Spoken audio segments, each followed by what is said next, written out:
युवक आणि स्त्रियांच्या समग्र विकासासाठी रोजगार आणि कौशल्य विकासाचं महत्त्व आजच्या अर्थसंकल्पात अधोरेखित करण्यात आलं आहे।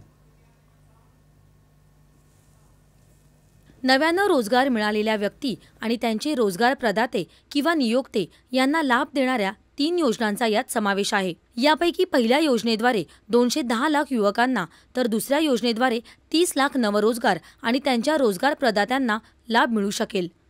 तिसऱ्या योजनेमुळे 50 लाख इतका अतिरिक्त रोजगार निर्माण होण्याची अपेक्षा आहे। याखेरीज श्रमिकांमध्ये महिलांचं प्रमाण वाढवण्यासाठी उद्योगांच्या सहयोगानं नोकरी करणाऱ्या महिलांसाठी वसतिगृह आणि पाळणाघरांची सोय करण्याची घोषणा आज वित्तमंत्र्यांनी केली। तसंच महिलांना कौशल्य शिकवण्यासाठी आणि बचत गटांना बाजारपेठ मिळवून देण्यासाठी या सहयोगाचा उपयोग होणार आहे।